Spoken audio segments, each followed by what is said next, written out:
Welcome, everyone, to Hot Mess Moments. I don't know what Beth did. Beth got herself one of those glass bottle Coca-Colas. It's a Mexican Coke. It's so good. Mexican Coke. The cane Coca-Cola. sugar, as you were saying. Yes, it's made of cane sugar. Well, instead of corn syrup. You can taste the difference. You can. Nice. I remember back when I used to drink soda / pop / Coke. What do you call it? I want to say the first 17, 18 years of my life said pop. Okay. And then I almost exclusively say soda now. Okay. So in New York State, there is a line. And in Western New York, right west of Syracuse, they all say pop. Yeah. Everybody else in the state says soda. I feel like soda is the most used one. Yeah. But I feel like if you go south, it's Coke. That's what I was going to say. They'll be like, what kind of Coke do you want? A Sprite? I'm like, that makes no sense. I mean, it's like us calling it Pop-Tarts. They're toaster pastries. They're not. Pop-Tarts is a brand. Yeah. I got you. Same with Kleenex. Or Kleenex. Band-Aid. Yeah, Band-Aid. Give me that Band-Aid. Sure, well, this is exciting. Welcome to Hot Mess Moments, everybody. I hate that. Off to a great start. Off to a wonderful start. Yes, welcome on in, everyone. This is Hot Mess Moments. The moments are so hot. They're so hot and they're messing like my hair. I feel like Hermione Granger from the first movie. You are definitely giving Hermione Granger vibes. Is this not Hermione Granger's hair in the first movie? You're giving Hermione Granger as it. Okay, you know, I'm going to be honest, painfully, brutally honest right now. Do it. You're giving me Hermione Granger, who was doing really well in school and then discovered what marijuana was, and then like slowly just started doing worse in school until she eventually. Why you're calling me out so bad right now? No, and then she eventually drops out, gets a really good job somehow because it's about the people you know, not about your skills. But is a huge pothead. Like that's the vibe I'm getting from like this big fluffy. She's like, Harry, what if we like turn this into a pipe? And she's like, that's Ron. I'll blow it. That's fucking stupid. It's so weird. Okay, wait. First off, we already know J.K. Rowling's canceled, Harry Potter's canceled, but I love the thought. I don't know why. Growing up, I always thought it was so weird to think that they're fucking in Hogwarts. All those kids, they're fucking. Those teenagers. Fetus deletus is a spell, baby. Yeah. Oh my God. Stop. Yeah. What if there's like prophylactics, like condoms with like spells? There's got to be. You know that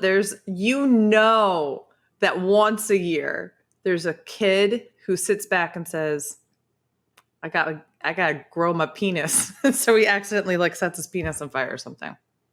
Honestly, I could see her retconning that in. That's one of my favorite things about now canceled woman who wrote the fuck series. J.K. Rowling. She literally, I swear to God, what she did was she had like a whole bunch of random wheels and like things, and she was like, okay, in today's post lore, I'm gonna say that Hagrid was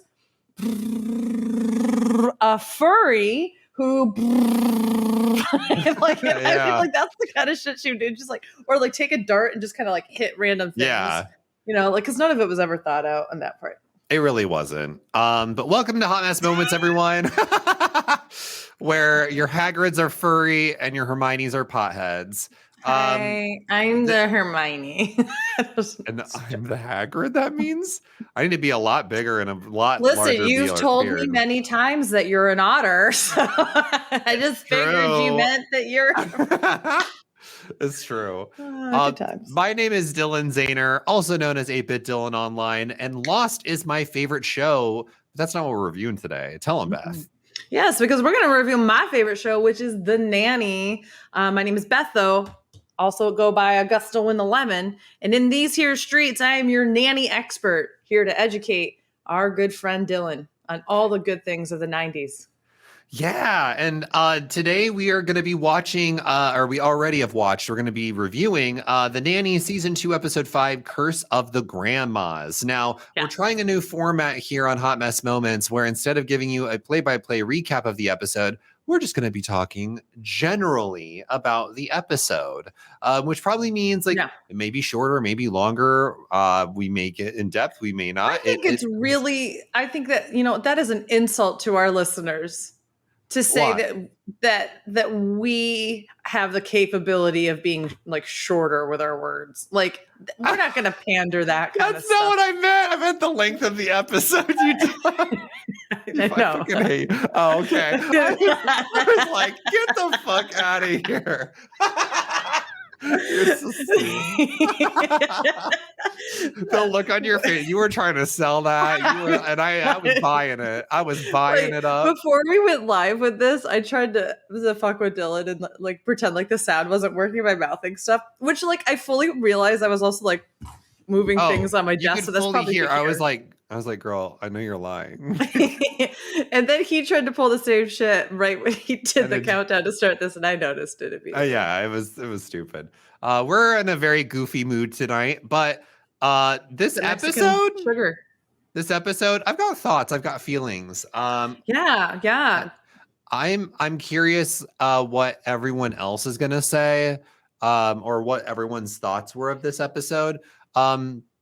But do you want to get into it? Yeah. So why don't we start with what is your rating for this episode? Yeah. Well, first off, we're now going to be reviewing The Nanny, Season 2, Episode 5, Curse of the Grandmas. She was there. That's how she became the nanny. And that face that Beth's making, you can't see it if you're on audio only. Also, why am I crossing my hands to do this? You're giving me, I don't know why I got Bohemian Rhapsody. This is like, I don't know why. This is the real love. Is this just fantasy? Good song. Not in a lens. Did I ever tell you Freddie Mercury? So if there is one celebrity I could ever meet or have dinner with, is Freddie? That is dead or alive is Freddie Mercury. For sure. That's a good one. Hands down. That's a good one. Like Freddie Mercury is one of my idols growing up. He is a bisexual icon. And I would love to pick Freddie's main. Yeah. I'll never forget asking my dad when I was like in maybe like ninth grade or something, because he likes a lot of classic rock. And I said, do you like Queen? And he was like, yeah, I think they're really good. And then a couple of years later, I was like, are they gay in Queen? And he was like, Beth, their name is Queen. And I was like, oh. And then also, I used to have to lifeguard for morning swim at the school. So at like 6 a.m, I'd have to show up and like open up the pool so that people could swim for an hour and a half before the school and Freddie Mercury showed up. No. Hardly anybody showed up. So my little like teenage ass at like 5:30 is like dancing around the pool, getting ready to open it up with my CD player and my headphones, listening. And I'm going around the pool, make sure everything's safe before I open up the pool. And like Bohemian Rhapsody comes on, and I'm in like this whole like pool area by myself, and I'm headbobbing like I'm doing that whole thing. And I turn around and the custodian was there. This is like a normal occurrence for you, I'm noticing, of you just like singing and belting out and be like, oh shit. Yes. It's like all the time. And so like I turn around and he just looks at me and he's like, what are you listening to? And I was like, Bohemian Rhapsody. And he was like, oh, turn that up. Let's see if I could hear it. And so I was like, okay. So I take my headphones off and we're like, you can like barely hear it out of the headphones. And it's so good.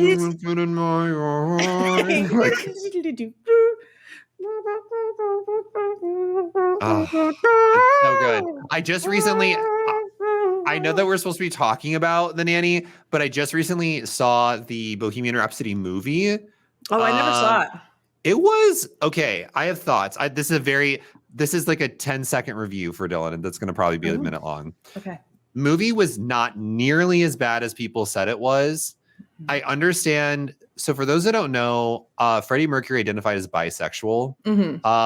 And so the movie paints him to be very gay, or like to be gay, and like kind of negates the fact that he is bisexual. Apparently in real life, Freddie Mercury was very openly bisexual. Yeah. And in this, it seems like he's very closeted and doesn't like, it's not that he hates that he is who he is. It's that he doesn't accept who he is. So not on that front, I didn't really care for it, but girl, the drama of the music industry was so good. Highly recommend. See, I heard that it was really good. It was like, well, I think it's great for how it showcased sexuality in that time period. Sorry, no, I heard from a lot of people that the movie was really good and all that kind of stuff, but I didn't hear any of the bi erasure, which is what's sad about it. So what I didn't mean to say is like, I heard they were good at like portraying him as bisexual. That's not what I heard. Oh, no, I just heard that the movie was good. I like that I at least touched on it, because I know I've read somewhere that they weren't even going to include it, and it's like heavy in the movie, so it's definitely like a How would you not part. include that if it's a quote unquote biopic? I have no idea, but it was really good. That's like not including that Hagrid is a furry. If you're exactly. Okay. So my rating for this episode. So it's really interesting. I actually did not like this episode until the last, I want to say 8 minutes of it. So I actually was going to give this like a 3 out of 10. Yeah. Until that last section of it, and it bumped it up to like a 6 out of 10 for me. Oh, wow. Yeah. See, this episode for me is a 3 out of 10. So that's why I'm like, oh. So what is it about the last 8 minutes of the episode that you think will like really bump it up for you? So for the most part, and again, I think this is because I don't really care for Gracie's character in this episode, not because she's annoying, because she doesn't add anything. Like, I think this would have been a great moment for them to be like, now that Gracie's gotten over the death of her mother, like, and she feels like she's a curse, this like, oh, it had big effect on her. At the end of the day, that's not even the main part of this episode. The main storyline of this episode is Fran's anniversary. So honestly, I'm kind of confused why this is called Curse of the Grandmas, because it played such a minimal role of the story. Because they keep trying to do puns for the titles, right? And so, and I honestly, now it's slipping. It's Curse of the something that it's slipping out of my head. That Curse of the big booty eaters. Yes, that's exactly that. It's on Broadway. Yeah. Mm-hmm. Yeah, it's Andrew Lloyd Webber. Show. Yeah. It's actually the original stage name for of Phantom of the Opera.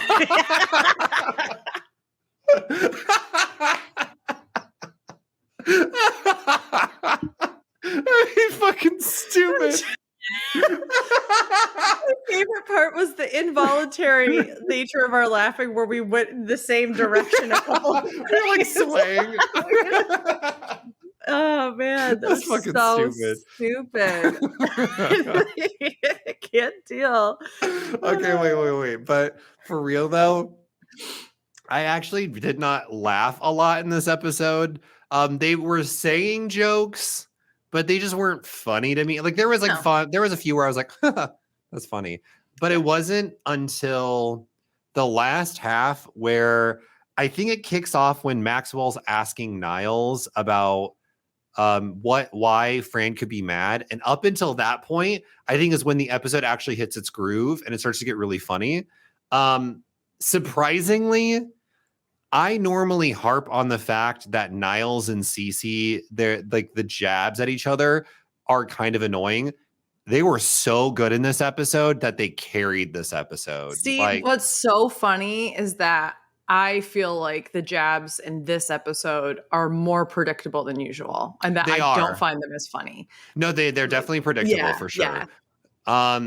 I think the only reason that they carry this episode is because it all amounts to Cece like he's constantly making fun of her, but Cece in the end feels like she's winning because she gets to still go to this award show, and then she ends up fainting and showing her pussy. Like that's the best part of the whole episode. Let's be straight up about it. I love the fact that like Cece somehow passed out on national television and showed her vagina. Just my favorite thing. It's my favorite thing. I will say this, just generally speaking, this episode, in my opinion, kicks off that slump. Like, actually, I think that material Fran from last week kicks off this slump that I'm talking about. That as I'm looking at the list, will go probably until episode 9. So we have a few of these that are kind of like, meh, like they're funny. They're going to have moments that like a good, like, third of it is really good, but the other 2/3 are like, whatever, or I don't care so much about the characters or whatever. So I do think next week is a good episode out of this slump, which is good. And I do think it kind of goes every other one. Like a good one, again. I think what's suffering from these, like, I still liked Material Fran, but I agree it wasn't to the caliber of like any of the others. And I think it's because I'm wondering on the production side of things, if the network was telling them to just keep making episodes and they knew that they had a success on their hands, but they weren't sure, I'm assuming, how much their episode order was going to be for season 2. And so they're kind of similar to season 1, just told, make another 5 episodes, make another 3 episodes, make another 4 episodes. And so they're not wanting to add too much into this. I did find it very interesting that we got another timeline answer. So it's been an official year since Fran has started, which is very interesting because I feel like we got 1 episode of winter and then like the rest is just no snow, which I'm like, is this New York? But you have to remember what they did in the 90s was the episodes were supposed to be taking place. If they were current shows, they're supposed to be taking place when they aired, right? So that's why Christmas episodes always happen, blah, blah, blah. But then when you think about how TV like releases things, the spring doesn't happen until February half the time. And so what they'll only do is a couple of winter episodes, because by the time, even though the Northeast in particular, and I'm sure northern parts of the Midwest are the same way, even though the like winter weather can last until literally mid-April, most of the country doesn't experience that, right? So they'll just only have like a couple of things. They'll have their holiday stuff. They might have a Thanksgiving episode. They might have a Christmas episode. Maybe they do New Year's. They do something like that with the holidays. And then there's normally like a Valentine's Day episode. It's like towards the beginning of like sweep stuff. But like that's what those shows would do, right? Which is why so many of the episodes you're like, okay, it's like fall and spring and summer. And oftentimes they're like trying to speed up the part so they can show summer. But like you don't see summer in these, which is why, oh, yay, the kids are going back to school in the very beginning of season 2, you know? I think that makes complete sense.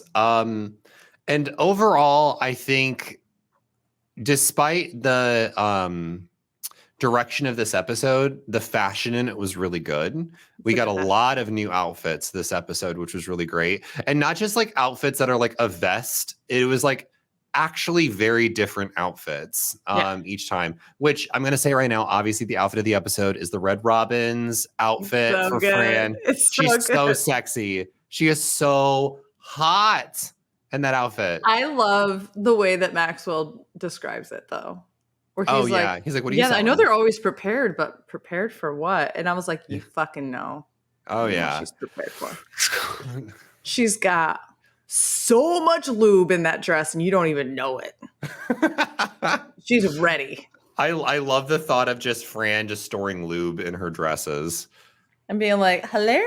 That's how she fits in them because they're so. I was just gonna say that's how she takes them off. Yeah. Especially if she ever has like lube, or I was gonna say lube, no, leather, like outfits and such.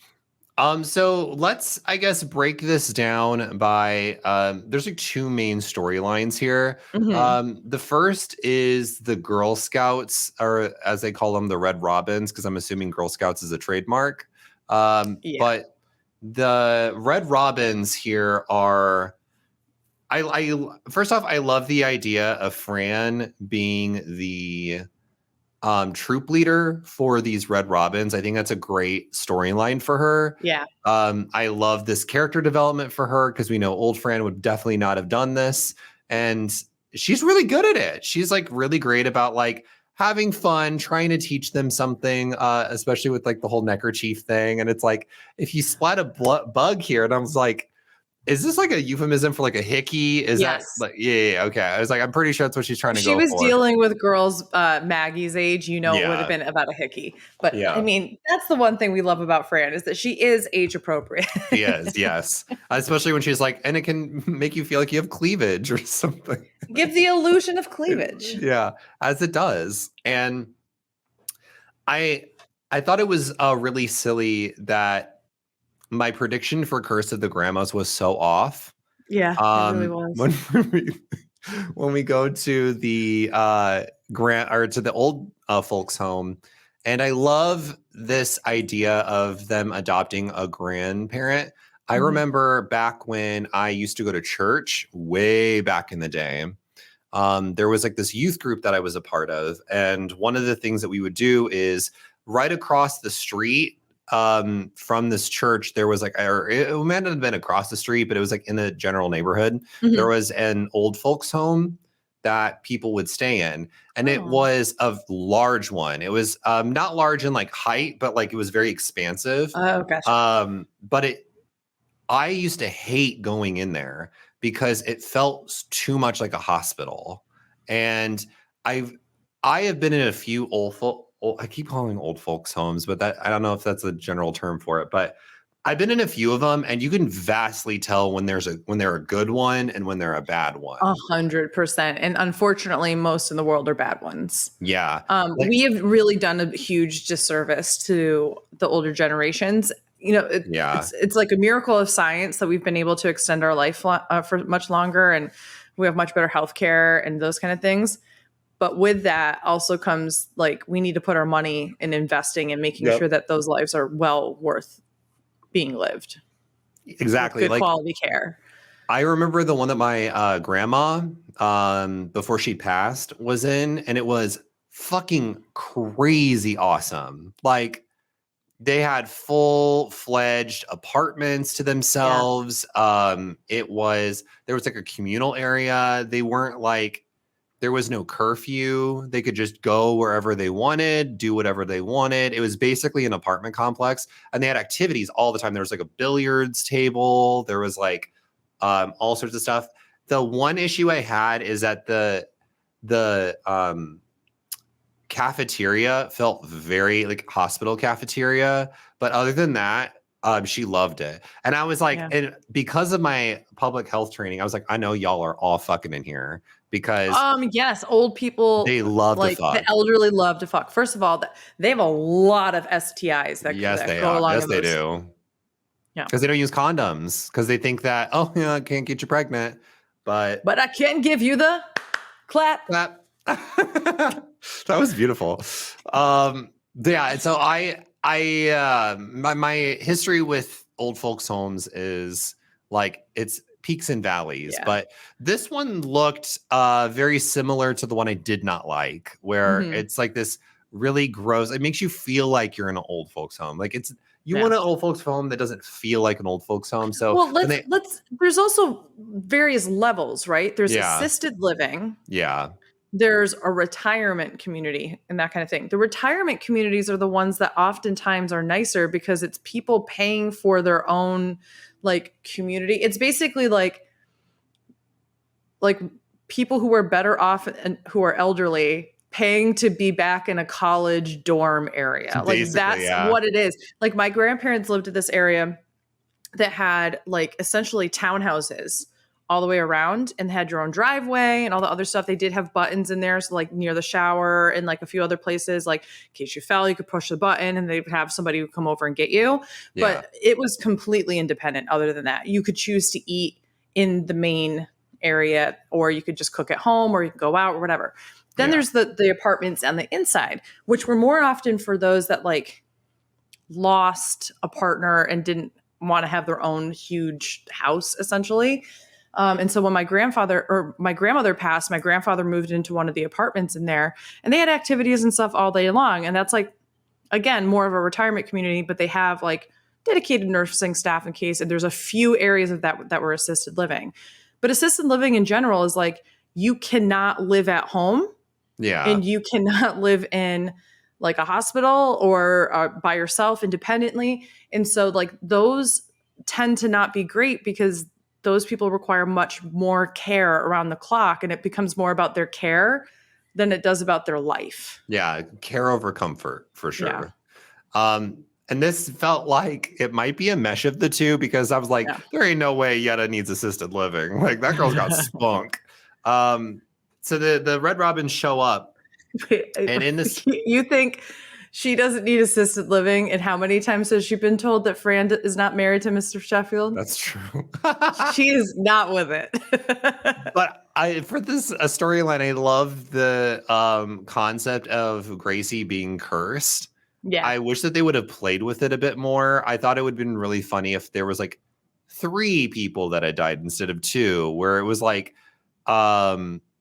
something, and then maybe like stuff starts going wrong in the house where she like really truly feels cursed. But they didn't really play a lot with that storyline, and I really think that they could have gone somewhere with it. I am hoping, I don't think they will, but I am hoping that they return to this Red Robins thing. Mm-hmm. I feel like it's just a plot of the episode that we're not going to see the Red Robins ever again. But I liked the idea of her being a troop leader. And, you know, if we do see it again, it would be neat to see like maybe Gracie graduate from the Red Robins or something cute like that. So for the first time, I'm really looking at who wrote all of these. And the first 9 episodes are all written by different people. Interesting. And actually, that's so funny. Fran and her then husband write episode 12, which I didn't know that. Anyway, when I look at, so this was written by Eric Cohen, and when I look at the other episodes from season 2 that Eric writes, they're not my favorites, and for similar reasons. So we hate you, Eric. Yeah, Eric. No, I'm just kidding. And I honestly think, I mean, there's just people now that I'm looking at who writes which episodes, like I'm going to put it out there. If it's a Diane Wilk episode, I'm there for it. If it's, all right. If it's a Eileen O'Hara episode, I'm okay with it. Lisa Medway, great. You know, Sally Lapidus, I'm here for it. So there's certain people that I'm looking through now for the first time and actually saying like, oh, if I were to be a big nerd about it, which I could very easily be, I could just map out all the episodes that people wrote, give them my own rating, and then I could determine who's the best writer. That's actually, that's interesting. I don't have a lot going on in my life, so I could do that. Yeah, just no big deal. Yeah, just you should do a rewatch of the entire series again, and then You're gonna have to add about 20 more roos to that, and then we'll be good. So exactly. This one thing about this storyline though, that I thought was ridiculous is the thought that they want to hire Niles. I'm like, what traits about Niles scream he could lead a Girl Scout group? That's not what they were asking him for. What? They wanted him to. They want to hire him as a butler for their own home. Oh, I thought she'd. Oh my god. I thought that they were hiring for the Red Robins. Why did you think that they met with her? Like, not a day goes by that I don't get an offer to take Niles or something. That's why I was so confused. I was like, okay, like, but he's good at being a butler, so like, let him stay being a butler.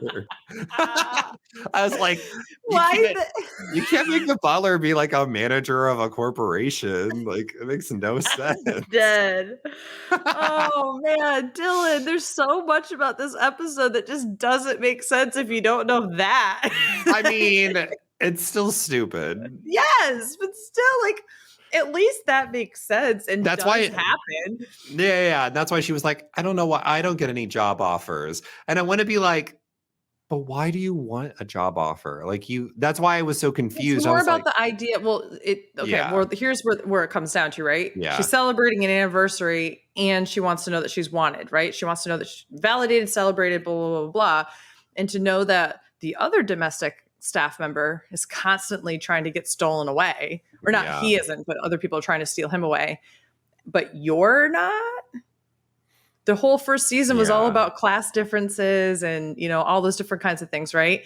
And so I think that now that she feels like she's much more, classy and wonderful in all these different ways, that, oh, people must be chomping at the bit to have me. Yeah. So it's just kind of an ego thing at the end of the day. Yeah, and it ends up not working in her favor until the very end, where we get this like weird but sexy but silly scene between Maxwell and Fran, where Maxwell's basically like, "You're too fucking hot, and people want to fucking fuck you, and it's okay because I'm single. I could have you in my house." Yeah, that's basically like the way he says it is not subtle at all. Listen, what if they panned back a little bit and he had just a fucking huge boner? I would fucking love that deleted scene. He was so hot with his like little undershirt kind of unbuttoned, and it was so hot.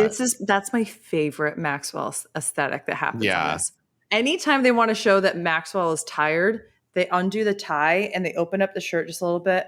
And sometimes he wears the tie just around like and draped like this around. And I'm like, make me the tie. And then he'll I want to be around your neck. No. Make my legs the tie. That's what I want. There you go. Yeah. We're worse than Niles. Jesus Christ. Niles would be like, he's dirty. He's a dirty little man. But he's a dirty white boy. Dirty white boy. Do you not know this song? What is that? No. It's from Foreigner. We were talking about classic rock, so I thought I'd sing another classic rock song. Oh, I see. I thought you were I thought that was one of the hit songs from that Andrew Lloyd Webber musical we were talking about earlier. Phantom of the Cats. Phantom of the Booty Butt Lickers or something. I forgot what we said. On Sunset Boulevard with Joseph's Amazing Technicolor Dreamcoat. Have I? Okay, side note, I have to say this. Okay. I remember an era where they used to film musicals that were on Broadway and put them on VHS tapes. Yes. And you would just like find them in like thrift stores and shit like that. Yeah. Like, I remember watching Cats. You can find them on Netflix now. Yeah, but like the live action ones. You can find them on Netflix now. No, wait. Like the actual ones, or like the ones where they film them on the Broadway stage, and you can find some of them on Netflix. So you want to watch Into the Woods with Bernadette Peters? It's on Netflix. You want to watch Shrek the Musical? It's on Netflix. You want to watch? Actually, Shrek the Musical is pretty good. I tried watching a lot of movie adaptations. That's what I'm here for. Company is the best one of all time. Love Company, not the fucking fuck off with the Neil Patrick Harris version. No. We don't give a shit about him. What we care about is the Raul Esparza one from 2006. John Doyle directed it. Amazing. Oh, it's so good. But if you guys find that one, that was the Tony nominated one. It's very, very good. It's my favorite. I tried watching the Shrek the Musical. Was not for me. Couldn't get over the bad special effects. And I'm sorry, the actor acting on his knees as the little dude, Farquaad. I don't know why I'm doing this. This is supposed to be his legs. Shrek was too uncanny valley for me. Like it's truly uncanny? Nightmare Fuel. What did you say? Uncanny Valley. And what'd you think I said? On Candy Valley. Yeah, he's giving on Candy Valley vibes. I thought you were like trying to do a Charlie the Unicorn reference with Candy Mountain, but I was like, is there a Valley version of that? Like, it was all confused. It's the Valley Girl version. It's the Valley Girl. So sorry, I got sidetracked based off musicals, but this plot line wasn't for me. No. It ended up not going anywhere. What did go somewhere though is this anniversary plot line within the episode. So it's been a year since Fran has been hired on as the nanny, and there's a lot of like silly, subtle jokes. I think that's also a reason why I don't like the beginning half of this episode. Is the first time they do the joke, it's funny, but then they do the joke over and over again where Fran's just like, this is what I want.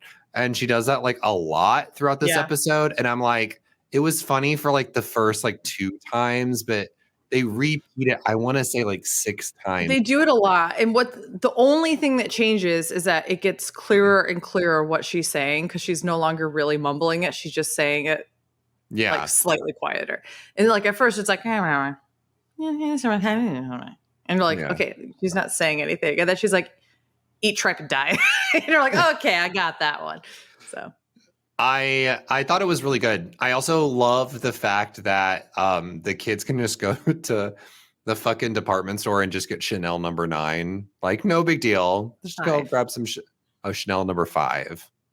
Number 9's better. Number 5. Number 9 is like the cooler one. Number 9 wasn't in existence at this time. It's fine. Wait, is there really a Chanel number 9? I don't know. I was just going off with shit. Let me call her. That's my girl. I'm excited for this. Yeah. Hey, what's up, Chanel? Oh, gosh. Yeah. Oh my God. Yes. A curious Chanel Davenport I'll let her is know. on the phone. Yes, I'll let Beth know. Yeah. Okay. Mm-hmm. I know. I can't stand it either. I know she's dumb. Thank you. Okay. Yes. Bye. She said, who the fuck are you? And I said, yeah, a curious Chanel Davenport doesn't know who you are. It's sad. She really doesn't, and I want her to. I know. I love her. But yeah, so, and that's what I think is so funny too, because like, did we go into Bloomingdale's? We did go into Bloomingdale's when you were in New York. I still have that cologne. I still put it on every so often. You guys, oh my God. I forgot. You guys were the ones who made the purchase. Yeah, I bought something from Bloomingdale's. I bought Chanel number 9. I did. I bought Chanel number 9 and I wear it every day. Mama, I feel like, ooh, I smell like pussy. No, I don't. You don't want to smell like pussy. Wait, what were we gonna say? Sorry. What was the one that your husband got? Isn't that really cool gold too? Yeah, I can't remember the name of it. I wear it all the time. If you say Chanel number 9, I'm gonna kill you. I know it's Chanel number 10. It's the upgrade. I want to create a perfume, but just call it Augusta Wind number 1, Augusta Wind number 2, Augusta Wind number 3, and then when you get to Augusta Wind number 11, it just smells like Augusta Wind 1, but slightly better. It smells like my hair. What does your hair smell like? Let the audience know. Describe it. Well, I took a shower today. That's good. So it smells very nice, which is why I keep playing with my hair. The first day that I shower, it gets like it's not controlled yet. So it's just like keeps getting in my way. Yeah, it looks good. It looks great. I love it. Keep doing what you're doing. So it's Mama. Like my leave-in conditioner. That's what it smells like. It's some salon product I bought because I'm a sucker. So sorry, I'm gonna get us back. We are tonight. We're on a tangent. But there's not much to talk about with this episode. So I'm fine with this being tangent central. Yeah, honestly, like there isn't much. I do love though. I want to call out like Yetta. Yetta doing a great job again in this episode. I love the fact that Yetta doesn't sign up for the Red Robins and really doesn't want to be Gracie's grandma, but does it anyway because she's a good person. And I also really love the fact that Maxwell wins an award. And it's like so cute, like that moment where he like thanks Fran. Can you imagine watching like the Tony Awards and someone's like, I want to thank the nanny. I love it. Did that actually happen? I'm sure it has. Like, that's amazing. People have definitely thanked, like, I also like really want to thank the babysitter tonight for watching my kids. Like people do that kind of stuff all the You're time. like, I really want to thank the hot Puerto Rican pool boy who likes to slam me down every Wednesday in order to make me forget about my really, really shitty life that I live day to day. Thank you. Okay, I want you, if you were to ever be up for an award and accept one or whatever, please, we're going to come up one person that you slip in that makes no sense. Okay. Who would it be? Hi, I would like to thank the physics teacher back in my back in high school who Mr. Manny, who I thought was really hot because he would look like a nerd. And I absolutely wanted you to throw me across the table and destroy me. Aww. Even though you look like you could break like a twig. Aww. Thank you for the award. Just walk off stage. I love that. I would go up there and go, I want to thank the nanny. Not a person, the television show. I would like to just generally thank the television show. Thank you for existing. And it's like an award for like, I don't know. This is the porn awards for best areolas. The Woodies, best areolas. They have the silliest categories. Yeah, but seriously though, one of my favorite acceptance speeches of all time was Hugh Laurie, and when he was accepting an Emmy or a Golden Globe, I can't remember which one or maybe a SAG award for playing House. And he won quite a few of those awards, and his speeches were always hilarious. But one year he was like, you always have to try to come up with who you're going to thank, and you only have so much time, and then you forget and that kind of thing. So today I've actually put little strips of paper in my pockets of random individuals. I will only be picking 3 and thanking those 3. And so the first one's like, my mother, thank you. And then it's like, my agent. And then he's like, the guy who once told me that my fly was undone at this restaurant on this, like, it's just like ridiculous or whatever. Like, it was just like some complete rando. I like it. Thank you all. And he just left the stage. I was like, that's the kind of energy I'm here for. That's our vibe right there. That's fully our vibe. That's hot mess. That's a hot mess moment. I would go up on stage and I would be like, I've been dreaming about this moment for so long. Thank you so much for the award. I really want to thank my co-host, Dylan Zahner, for which, this has nothing to do with this award. I just wanted to thank him. But I want to thank the nanny, just the show, in general. I also want to thank my personal, my savior, my Lord, me. Thank you. All right. Bye. You're like, just be as Leo as possible about it. I really did that, didn't I? As I go, you're like, I really fucked that shit up. You just go up to the mic. That's all you do. Hi, I fucking did that. And then or I walk up and I just go like this. Wow, I understood the assignment. And just back up and try to be like a little Gen Zer, and everyone's like, do a TikTok dance. You're like, or something. I don't know, whatever the fuck the TikTok dance is. So yeah, that was this episode. That's pretty much okay. No. So you gave us outfit of the episode. I want to give a special shout out here, and then I actually have a couple questions for you before we wrap up. Okay. Special shout out to Cece's dress up for when she's accepting the award. Yes, it was very cute, and it actually fit her, unlike Fran's. I was just going to say, when we compare it to the red dress that Fran wore in the last episode, that's how you do a red dress correctly. Agreed. She had it together. It was really good. She didn't wear underwear. You know what? Good for her for not wearing underwear. Yeah, you don't need to. Good for her. Okay, so now I want to ask you, where do you think a few of these characters are going? Okay, so I'm going to ask you specifically, and this is not because there is a place that they're going or not that I want you to but just because it's in my head. Where do you think Yetta is going? I don't think she's going anywhere. I think she's just going to be the comedic relief. I think she's going to fulfill a Niles role. Okay, that was where I cared more about. So what do you think her role? I think her role is. Do you think that they're going to keep her the same kind of comedy? Do you think they're going to change it up? Do you think that she's going to be more physical? Do you think she's going to be boring after a while? What do you think?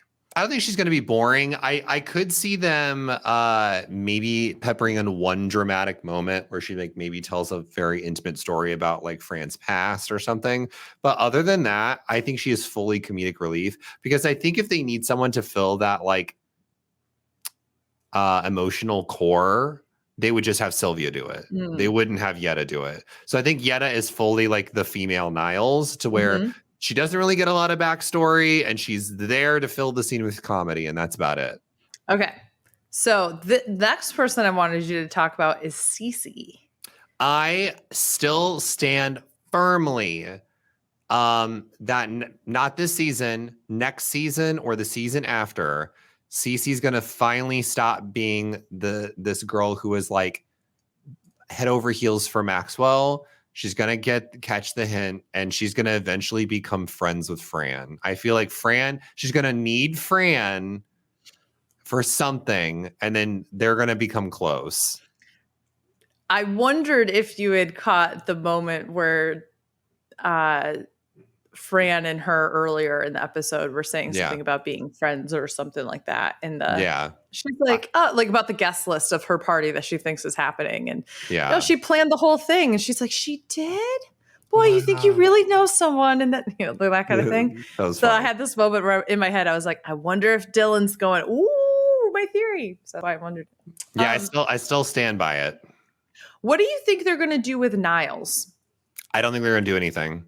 I fully think they are okay with keeping Niles where he's currently at, where he is like the best friend of Maxwell, or one of the good friends of Maxwell. He also works for Maxwell as the butler. And I think we're going to keep him there because his job right now is to throw jabs at Cece and to understand the plot. There might be a moment where he like actually has this moment with Maxwell to tell him, like, just tell Fran how you feel. But other than that, I think Niles is a supporting character, and I think that's where he's going to stay. Yeah.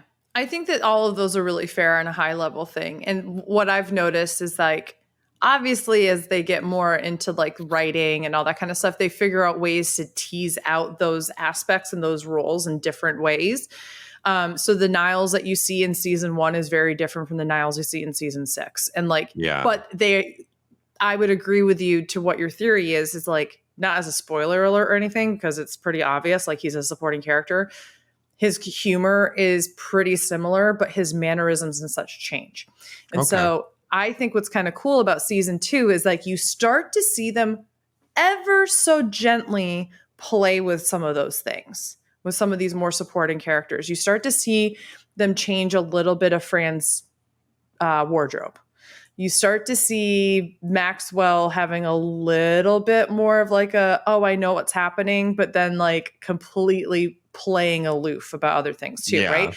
So they start to play with certain aspects in order for it to not go stale. And that's why I was interested to see like what you thought about this. So. Yeah, overall pretty good. I'm curious to see what they do with the supporting characters in the future. It's a great show. It's a great show. Love it. Okay, so who is your LVP of the episode? So LVP is going to go to Gracie because she's cursed. No. Yeah. My LVP, cursed with bad storylines for sure. It's true. My LVP is probably going to go to Fran because she's not direct. And so I think the same thing.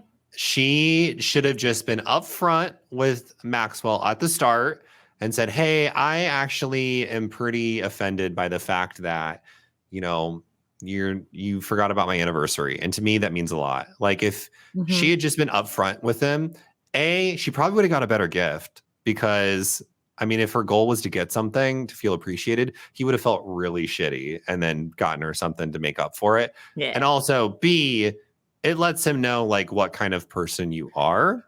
I have to say though, she got a wonderful gift. With a bonus gift of her rival showing her pussy to the world. So I mean, honestly, it's the best gift ever. Hey, I'm so happy they recorded it. Cece is so lucky that there was not YouTube back in the day or TMZ. But the Sheffields had a blank videotape recording that. Oh, Niles for sure. He watches it on loop. He's like, look at her vagina. He's jacking it, but not to her vagina, just to the fact that he was like, oh, yeah, so she's good. Humiliated. I also like it takes Fran forever to cover Brayton's eyes. yeah. That is true. That is why you wear underwear. Now I'll close your eyes.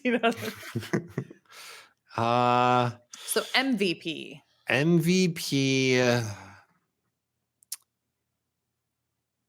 This is tough. I don't know if anyone really deserves MVP.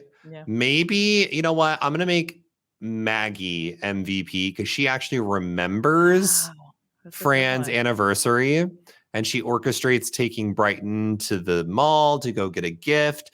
Even though she doesn't have a big impact on the story, like she did her due diligence. I can't give it to Niles because Niles also wasn't direct with Maxwell. Right. He's like always like wishy-washy and he's always trying to like talk around things. And I can't give it to Maxwell because Maxwell forgot Fran's anniversary. I'm not going to give it to Cece. What about Yetta? I can't give it to Yetta because Yetta also didn't want to sign up for the Red Robins because she just doesn't give a shit. And she's literally only doing it. Like Yetta didn't do anything. She just sat there and listened. Yeah. Like that's basically the extent of what Yetta did. Agreed. So I think I'm going to give it to Maggie. I think Maggie's a good choice. Yeah. Maggie, you might as well throw in Brighton into that. Yeah, too. I would say like Maggie and Brighton. Because the two of them do the same exact thing. Yeah. Yeah. Even though they literally didn't do anything this episode. But that's actually a really cute thing to bring up. This is probably the second time we've seen the two of them spending a lot of time together. And this is the only time we've ever seen them work on something where they're really trying to figure out something from the heart, right? That Fran would like, and they're using each other's expertise together, which I think is really, really adorable. The only other time we've seen them like acting like super nice with each other was when they're talking about their mother at the end of season 1. Agreed. No, I think it was a really cute moment and it shows like character growth and it shows that like he and Brighton are starting to like get along more. I also think it's because they're getting older. They're a year older now. So like it's funny too. I'm curious to go back and watch the first episode and see how much the kids have actually aged because they definitely look older. They're like definitely older. Brighton definitely is like he hasn't hit puberty yet, but he is definitely like on the cusp of puberty. Gracie looks a little different. Her teeth are bigger because she lost teeth or whatever. So those are the things that you notice. Excuse me. Maggie actually looks quite similar, except for they dress her and put her in makeup differently. So like, it's not so much that she has changed as someone who's growing, but she's also like, she was 14 in the first season. She's 15 now. And so, she does not look 15 to me. Like to me, it looks like someone who is like maybe of driving age 16. Like, oh, wow. Yeah. Maybe even early, like almost turning 17. Like she looks a bit older to me. Yeah, so she's 15, which is crazy, that's also such a weird time for like casting. Yeah, that's like people tough. Because back then it was like what your exact words have been like what you've been criticizing in the past. It's been a lot of like people in their early 20s or mid 20s playing like people 5 to 10 years younger than what they really are. And you change a lot physically in that 10 years. Like your metabolism changes a lot. So how you carry weight is different. If you're someone who was born with more female sex organs and hormones and such, like you're going to fill out in different ways than somebody who has like male hormones and sex organs and such. So it's like there's lots of different things happening as you mature, and like you don't like officially quote unquote stop growing until like 25. So well, I can't wait until season 3 when Brighton's like, "Hey, what's up, Dad?" I'm like, you're like, "Whoa, okay, what's up, Brighton?" It is very interesting. I am watching the last season right now, and it's so weird to see them like everyone's like so much older. I'm like, what? They're like, "What's up, Fran?" And she's like looking up at him like, what? Brighton's like, "I brought my kids to come visit you." Yeah, basically, yeah. All right, say hello to your like grand nanny. Your granny, your granny nanny. Granny nanny. I don't like that. Yeah, I hate that too. But this has been the episode. This has been Curse of the Grandmas, season 2, episode 5 of The Nanny. I hope you all enjoyed this hot mess moment coverage of this episode. So next week, let's do our last thing here of figuring out what is happening I'll try to make my prediction. With a prediction, and I, of course, closed the wiki here. Okay, so next week's episode is no, go away, ad. Next week's episode is called The Nanny Napper. Ooh, okay. I am going to guess. We've already seen this plot line before where someone has tried to become the nanny of the kids and take Fran's role. I think we're going to get that again, maybe, where maybe, here's a guess. A friend of one of the kids has their own nanny at another household. Okay. And so the kids are spending more time over at that house as opposed to the Sheffield's house. And so Fran as the nanny. So Fran feels like she doesn't have a job anymore because the kids are now spending more time over at their friend's place as opposed to hers. And so she goes and tries to like do what Fran does to try to convince the kids to not spend so much time over at this other nanny's house and spend time with her. I'm completely wrong, but you're not far off. Really? No, you're very far off. I was about to say. I was like, that's a shitty plot. Welcome to the slump. I was talking. Yeah. No, actually, this one's not bad. This one, at least the plot makes sense throughout the entire. I mean, it's still, when I say it makes sense, I mean like in terms of continuity makes sense, because sometimes you just kind of feel like it's like, for this example, this episode, it felt like there were things that really didn't match, but they were just trying to make something. Like, that's not the case. I don't feel like it's the case with the 6th episode. But there are some of like my favorite like jokes are from the next one. So there's some really good ones. And I think this is a good episode. Cool. I'm excited. It's still not like my favorite kind of episode that you'll see, but like it's a good one. It's a solid one next week. Awesome. The Nanny Napper. That'll be happening next Tuesday. You can check out our review of The Nanny Napper. Make sure if you're watching on HBO Max to follow what we say is the next episode, because the HBO Max orders are completely wrong.